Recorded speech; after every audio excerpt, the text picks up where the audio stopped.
Welcome to the Kind Leader Podcast, where empathy meets action in the world of leadership. Your host, Gino Degregori, engages with innovators and seasoned professionals from diverse sectors, all demonstrating the power of leading with kindness. And now, your host, Gino Degregori. Welcome to the Kind Leader Podcast. I'm your host, Gino Degregori. Today, we're diving deep into the power of holistic leadership, intuitive wisdom, and how to center ourselves and others in times of great change. Our guest, Dr. Ciel, is a transformational mentor, psychologist, podcast host, and guide for visionary leaders and entrepreneurs. With a master's and doctorate in clinical psychology and an MBA, Laura has spent 30 plus years researching what it takes to build unwavering trust. She has built a science-backed blueprint that equips leaders with the tools to not only survive change, but to thrive through it with confidence, clarity, and ease. Why does this conversation matter? As the world becomes more chaotic, the leaders who thrive will be those who can integrate logic with intuition, strategy with soul, and action with deep purpose. Laura's insight will help us step into that space with clarity and confidence. Welcome, Laura. It's a pleasure to have you here. To begin, can you share a bit about your journey and how your path led us to helping leaders blend success with soul? Yes, absolutely. Thank you for having me here, Gino. I really appreciate it and am excited to talk with you today. As far as me and my journey, I think the most important thing to share with listeners is I really went into the work years being incredibly left brain, very logic, very, very externally focused.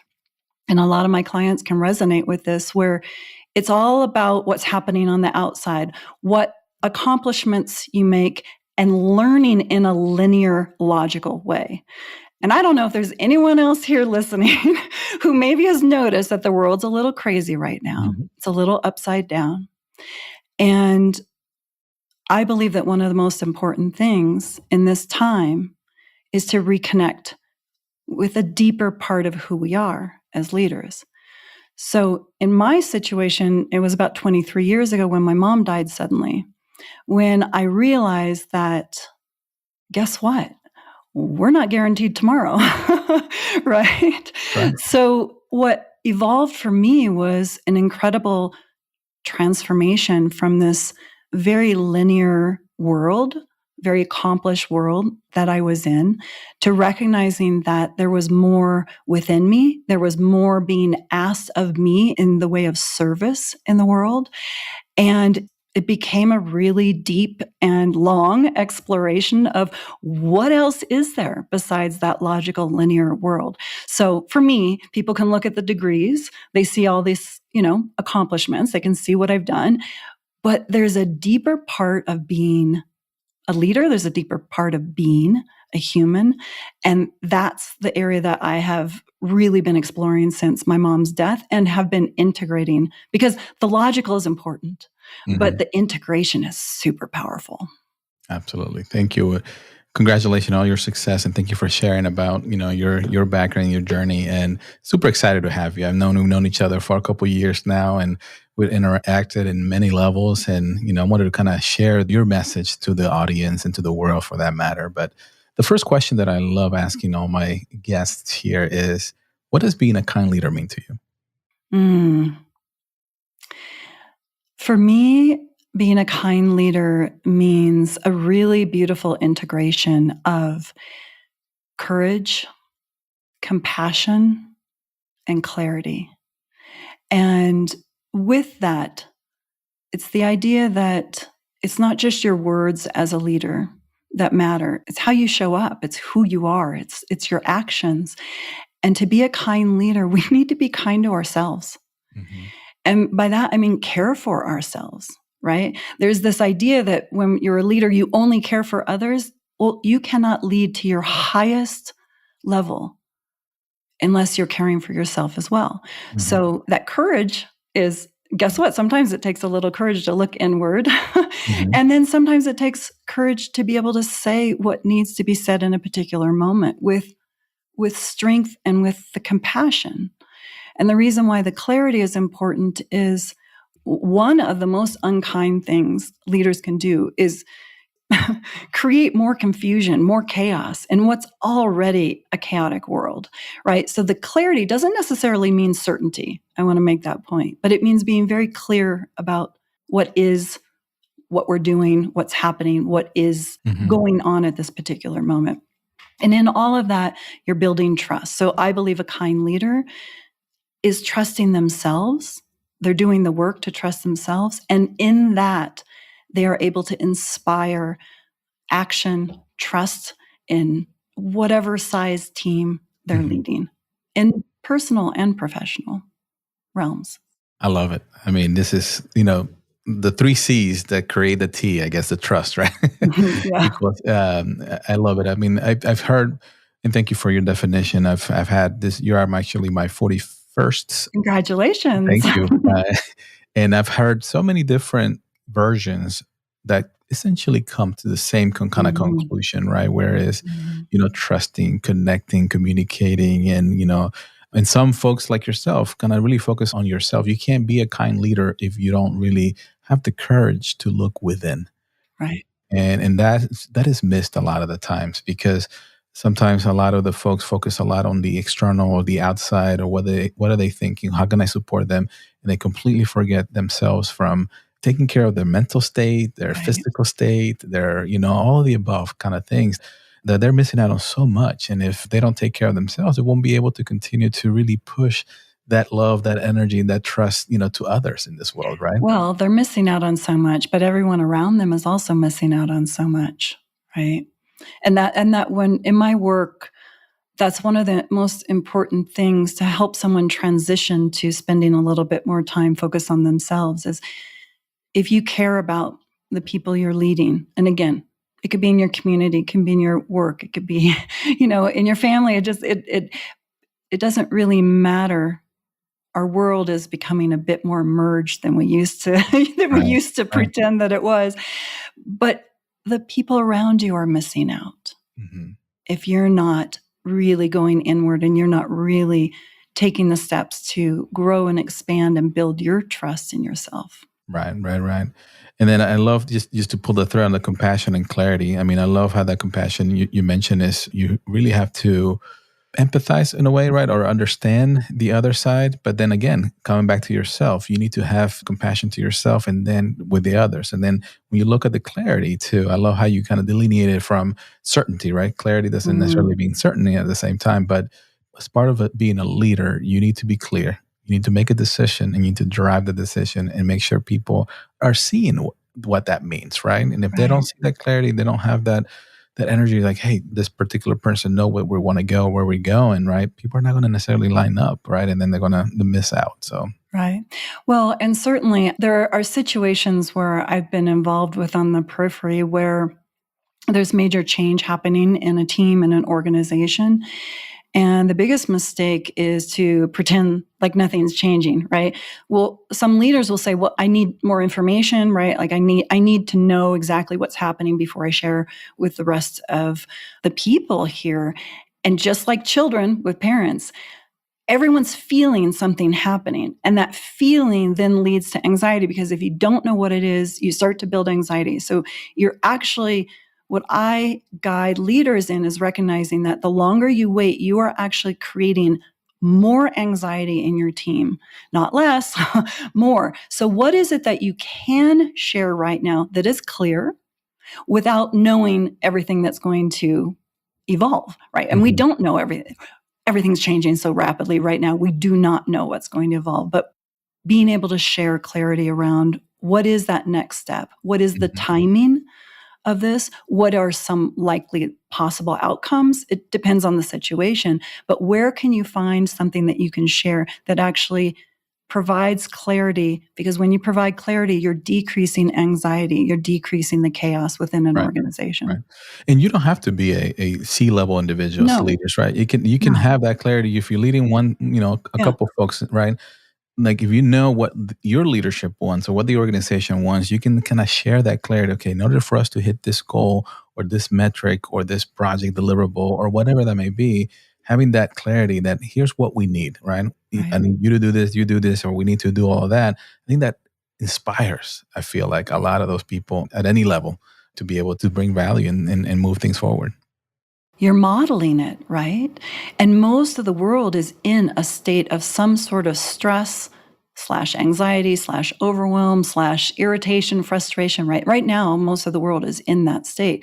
So if you model as a leader, being able to have some clarity and being able to bring down some of that anxiety, it allows the people who are around you to recognize, oh, first of all, let's just acknowledge we can't control everything outside of us. Right. Right. And if you acknowledge that and you stop trying, that actually decreases some of the anxiety. But being able to look for what are we clear about? Right now, we're clear about XYZ. Let's take a deep breath. Let's see what happens in the next 48 hours. We're going to regroup then. It brings that clarity, it comes with compassion too, right? They're connected. Yeah, I love you have to have all 3 C's, and then that essentially builds a trust as a leader with your team, right? With your colleagues. And the more you do it, the more consistency you bring to that, you're going to create that impact in your organization, I feel like, for sure. Mm-hmm. We talk about intuition, what does it mean to you? And what do you think is essentially, especially right now with all this chaos? Well, and I want to start off saying we need the logic too. I think I said that at the beginning, but we need the logic as well. And what an incredible blend to have the logic and the intuition.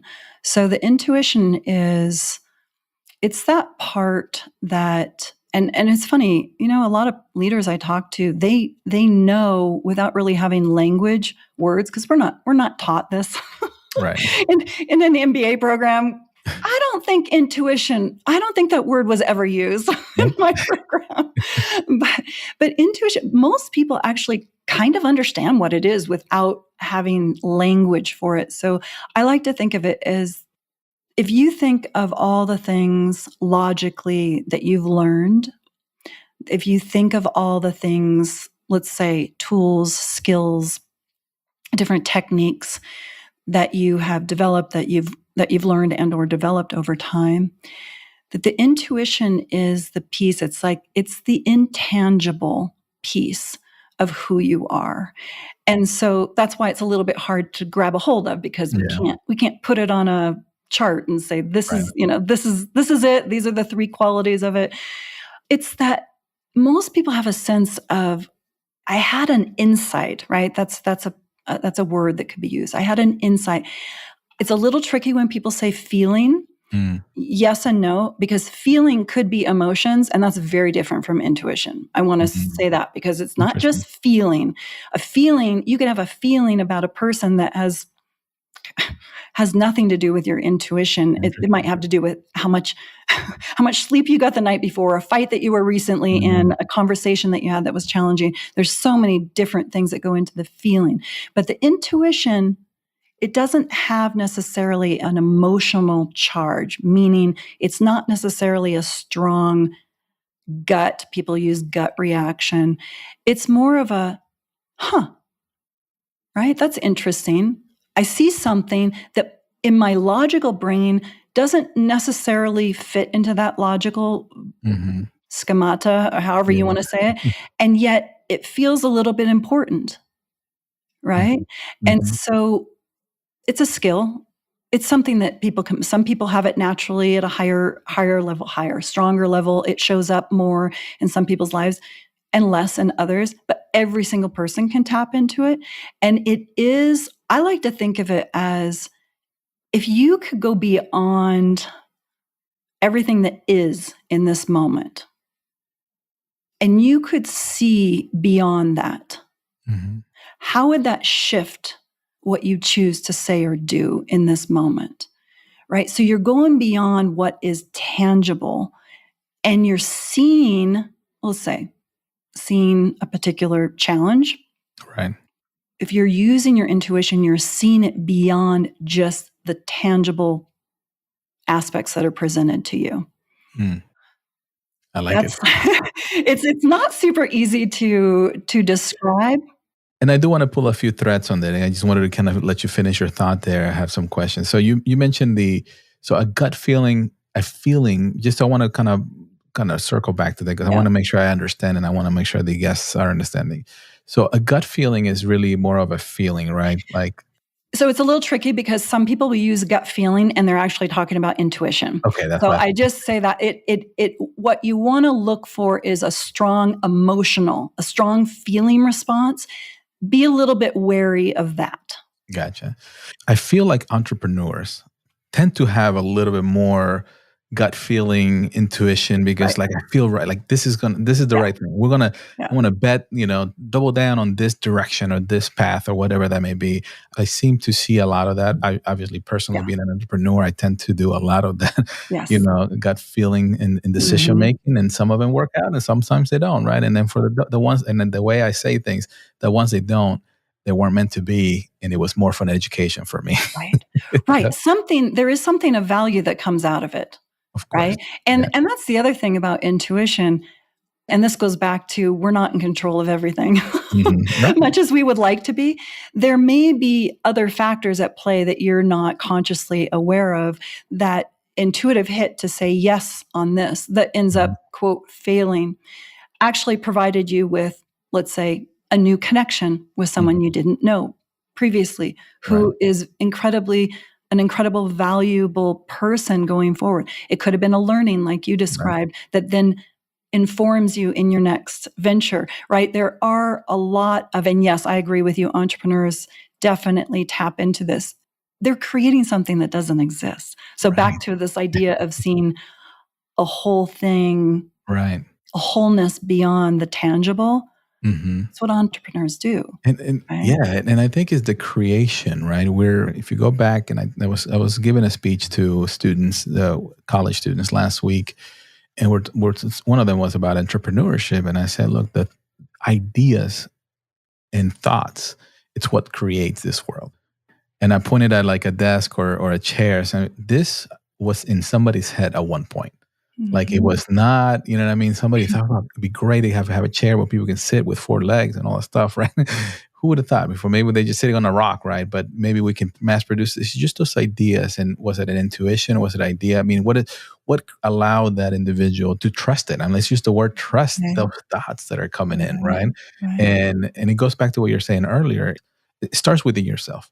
If you Mhm. have the courage and the compassion and clarity for yourself to, I think you open up a world of amazing ththings, right? And I you're able to agree. trust the things that are coming in, and you're not worried about the world happening to you and me not being able to do. You shift the mindset into, I'm creating this world based on Right, my thoughts, based on right. intuitions, and based on the things that I'm doing. Would you agree with that? Yeah, absolutely. And yes, to the trust in self, and there also is this disconnection from it has to look a certain way, right? You Mm, have to have an image, you have to have a vision, but you also it's a strange thing. Entrepreneurs, many do this very naturally, but it's a strange thing. You need to have clarity around how to move forward. It gets back to that clarity, certainty, right? You're yeah, not certain what it's going to look like at the end, but right. you are definitely clear that this is something that you can create and provide and serve the world in this particular way. It's going to change along the way as Mhm. you integrate new information, as external forces are at work. And there is that piece of, again, trusting, and the intuition helps you to guide you through that journey. Because Right. if you get stuck on it looking only one way, you're going to crash and burn. And that's just, and you don't get value out of that. If you can adjust as you go along, you start to look at where's the value, which direction am I going to push a little bit more forward on, where am I going to pull back, right? It's just as I was saying that, I was thinking of people who are incredible chefs. Mm, There are different temperatures can change things when they're mhm. cooking, and they're always shifting, moving things. They know where they're going, but they're Mhm. shifting as they go depending on a particular flour that they got that maybe works differently, or a temperature. It's the same Yeah. thing with entrepreneurs. And it does, being in touch with your intuition is invaluable. Yeah. And especially nowadays with what's happening, right? I mean, we do a lot of work in the government, and there are a lot of changes, huge changes, like impactful, like, emotional, physical, like people are out of jobs. And how do you navigate through that? How do you feel like, the world is not against you with all these things coming to you, right? Right. Right. And that first part, when you say how, don't get locked into it shouldn't be this way, because then you lose time, you lose sleep, because it's out of your control. Yeah. So what is in your control? What can you do? Given the, I like to say, given the givens, given the circumstances that you're presented with at this particular point, what is the best possible outcome for you as a leader, as a team, as an organization? What does that look like? And it might change. Right. Yeah. And those are the hard questions when you're in the middle of the storm, right? You're like, I can't see. I'm trying to survive. I'm trying to get cover from the rain, lightning storms, and all the different things. But you have to, that's the time where you do have to go within and control the controllables. Yeah. Really go in deep into, okay, what can I do? Okay, if I lost my job and I can't do anything about it, okay, what are my skill sets? What are the things I need to do? What is my network, right? And I'm just giving ideas right now for, I'm not sure when this will be published, but this might be a good opportunity for people to really like go within. And it's not easy. It's definitely not easy. Right. And I do want to say too, yes to going in. And there are some people sometimes who hear that, who get a little bit nervous, because you can go in and wallow within. And That's we're not true. talking about that. We're talking about going in and building the strength and building the foundation so that you can go back out there and follow whatever your path is. So the wallowing part, I work with people in some very challenging situations. And sometimes I say, just give yourself permission to just be angry about it, be sad about it, be frustrated. Put a time limit on that, right? Because we can't deny those emotions are coming up when things are really challenging. Part of being able to be strong as a leader is not to pretend like nothing is impacting you. Right. You do it, you choose the time and the place and all of that. But acknowledging that those feelings are happening. I know a lot of people right now who are just like, where are we going? It's kind of that top of the roller coaster type of feeling and not knowing what's going to happen. Acknowledge that. It's okay. Give yourself permission to whatever it is. You lose a job, you lose a position, change, whatever it is. Just also acknowledge that it is what it is. And so therefore, where do I want to go from here?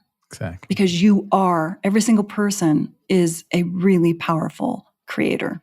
Absolutely. Love that. And essentially things will, one of the things that I'm trying to do, I have peers that unfortunately, lost, their businesses because of the changes that are happening. And, I can empathize, but I can't be in that same emotion that this person is, right? But at the same time, it's like perspective.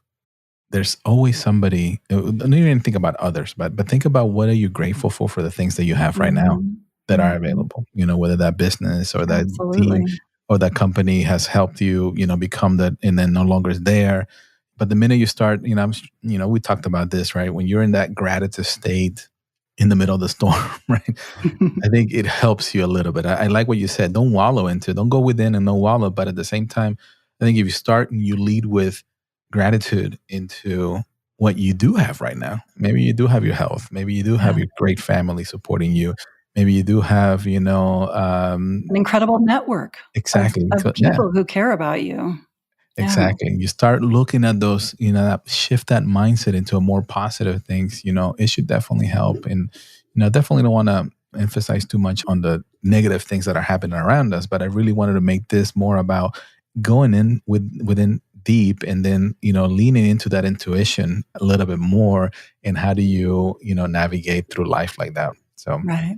And that intuition is connected to the trust within yourself. And when you're able to go in and really truly believe, and this is hard when you're facing challenging times, but really believe you are exactly where you're meant to be right now with whatever the challenge is, right? Look, I'll go back to the death of my mom, which was sudden. That was one of the most difficult thing in my life. It also has been the greatest gift. Now, of course, time gives you a little bit more of that ability to see it that way. So I'm not trying to say to someone who's faced a loss of business that suddenly, this is going to be the greatest thing in my life. And if you trust in yourself that you're exactly where you're meant to be, you will be able to create something amazing out of that experience, out of that challenge, out of that. For me, it was a death.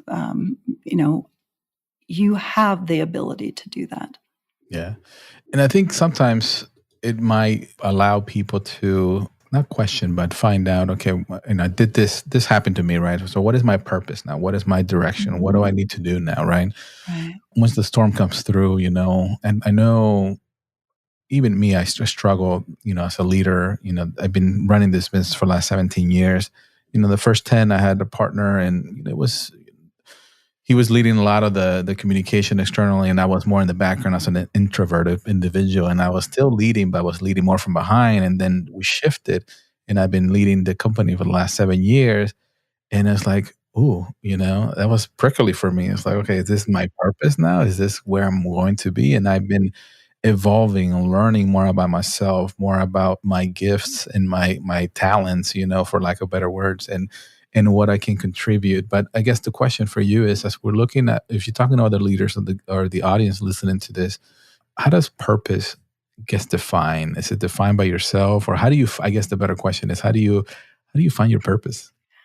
Yeah, it's such an interesting topic, right? Mm-hmm. Because I have run into people who, and I've spoken on purpose quite a lot. I have run into so many people who are just convinced, and it cracks me up. And I would say I was in the same place until I went through my transformation, and that is, give me the logical breakdown of how I find my purpose, right? Right. It's like, what is it? XYZ, I answer these questions and this is what it is. Right. And there actually are questions that I can ask that can help you discover what your purpose is. Of course. But to simplify it, because what I notice is people get caught in their heads. Like, I need to find my purpose. I need to find my purpose. I don't know what my purpose is. Right. It actually is evolving throughout our lives, number one. So it's back to this clarity, certainty thing. It's not locked in. As you have experiences, you're going to have a different perspective on your purpose. But if we can all just simply think about our purpose, this is really simple. And of course, it gets embellished by your own experiences. But if we can really simply think about our purposes to show up in the world in the fullest way possible of who we are, right? The most authentic, the fullest expression of who we are. That's all it is. It's all it is for all of us. Now, what the little nuances of what that looks like are different. And then, of course, our experiences in this world then also create a little bit more nuance. But for everyone who's searching for their purpose, because I've met a lot of people, they're like on a mission to find their purpose. And it's like, just think about this. How do you show up as you, fully you, so that I know you as a whole being, and I show up as a whole being, and we get to interact as whole beings? Well, guess what? That's where the magic happens. Because most of the time, well, let's say 99.999% of the time, we're all trying to hide parts of ourselves. Either because we're not comfortable with them, or we think that we might not be liked or accepted, or whatever it is. So that's my way to simplify purpose. Now, I'm not dismissing it.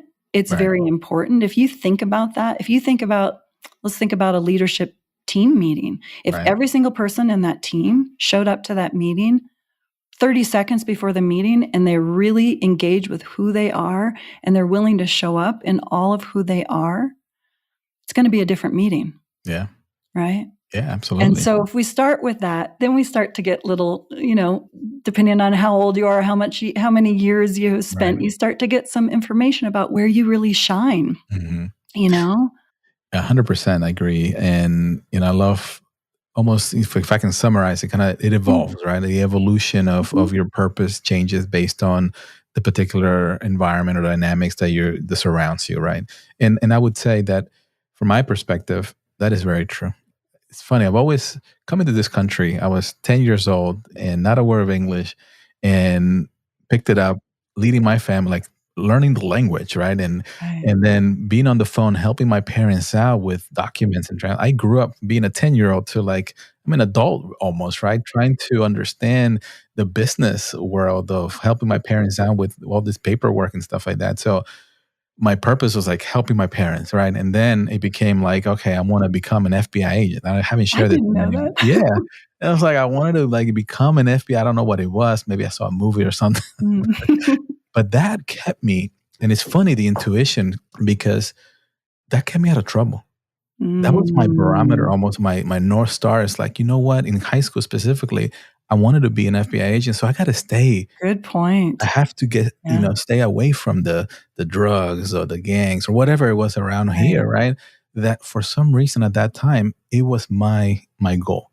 And it Yeah. kept me in the straight and narrow, went to college and continued to I had a different path at that point. I met my wife early in like the first week in college, right? And then my purpose was, okay, it's all about her. It's all about the business. It's all about where we're going. And then it continues to evolve, right? So Right. it's the mindset on how you really look. It's all about mindset, to be honest, right? And Mm. how we really are looking at this world and how we are creating the world that we want to live Mhm. in at the end of the day. Mhm. Would you Yeah. agree? Yeah. Yes, and I would add how it's expressed at any particular time on our journey might look differently, Yeah. right? How it's expressed. I was captain of my track and field team in high school. I didn't seek that out. I was asked. There's something in that Mhm. for whatever reason. It looked that way. I was very shy. I Mm. never thought of myself as a leader because I was so shy. I didn't talk as much as some people just talked a lot, but Right. I was always thinking about what would be the best thing for a Yeah. scenario. And so it was at that age, that's how it got expressed, Yeah. right? So the expression, you were helping your family very early on. There was something within you that saw a need, Mhm. saw how to overcome the hurdles, and could support. And it wasn't just, it was really your family, right? Right. Like you were bringing something to your family that was incredibly valuable. Mhm. And you're doing the same thing in your work today. It Right. just looks differently, right? It does, yeah. Yeah. So the expression is different. Yeah, yeah, absolutely. No, I love it. So, as we're coming to a close here, what do you think the vision is for leadership in the, next 5, 10 years? I think that there's going to be a little bit of crashing and burning happening for Yeah. a while. And by that, I mean, for anyone listening, what I mean by that is if you're trying to hold on to things the way that ways that you have done things up until now are most likely not going to work in the future. Mm. So the more that someone is holding on to something being a certain way, that's that certainty piece, which doesn't work right now. I believe it's going to be more challenging in general and as a leader, right? So I think that is going to happen. There are some people who are really dug deep into old patterns, old ways of doing things, and there is going to be a bit of this crash and burning happening, Yeah. over the next few years, I believe. Now, that's not everyone. Right. So I think what's happening is we have, and these are the people I work with, they recognize that things are changing. Not quite sure what that's going to look like for them, for their business, for the team, for the organization. But they're curious, they're open, Mhm. and there is this realization that, and this gets back to the intuit beyond logic, right? There's this realization that maybe there's this whole other part of who we are as a human, as a leader, that we've been kind of neglecting, or at least not paying much Mhm. attention to. And that's that whole intangible side. Let's call it Yeah. intuition just to make it simple. Mhm. And so there will be this group of leaders who recognize that and they start going inward to build a foundation. So they're building the foundation within. We're in a chaotic world right now, rapidly changing Right. chaos. Those who go inward and build the foundation now are going to be able to navigate that in a much more, I want to say, efficient, powerful, And by powerful, I mean the positive kind of powerful, Right. positive impact and all that. And successful. Yeah. There is such an incredible opportunity right now Absolutely. for leaders, for businesses, for organizations. Unfortunately, it does require change, and it requires massive change. So what do I think is going to happen? I think there's going to be some crashing, burning in the near future. I think as that happens, more people are going to become aware that, hey, I can't keep doing this the way that I've always been doing this. Right. Instead of going external to try to control the external world, they'll start to go internal. And I don't mean like going off and sitting. I don't mean like disappearing for 6 months. I just mean self-reflection, building a foundation within, and then being able to lead again with that courage, with that compassion, and with that clarity. Those are going to be the successful people, the successful businesses, the successful large organizations. 100%. So I think it's kind of mixed. I'm super excited. Yeah. But there is going to be some going to be some things changing. Yeah. I mean, people are already feeling it, right? Oh yeah. Yeah. Oh yeah. Yeah. I mean, we're seeing it, and we're my customers and partners, and we really need to adjust, adapt to what's coming to us. But like to your point is, it will evolve. It'll be some crash and burning, but I think there's a great opportunity all around for the ones that are just going to continue to just keep your head down and keep pushing, and then we're going to come out really nice out of it. I'm excited. I mean, I know there's going to be some challenge, but it's also, that's my work, right? Yeah. My passion is to help during transformation, whether it's an individual or a team. So there's something about that in me that I see the opportunity. 100%. All right. So we got some rapid fire questions here. So what's one book every conscious leader should read? Oh my goodness. There's so many. This is a really simple one, the 4 Agreements. I tell you, if you read that and you live by those 4 agreements, have you read it, Gino? No, I haven't. I'm writing it down. Oh my gosh. Yeah, it's so simple. And you can read this in one day. It's really simple.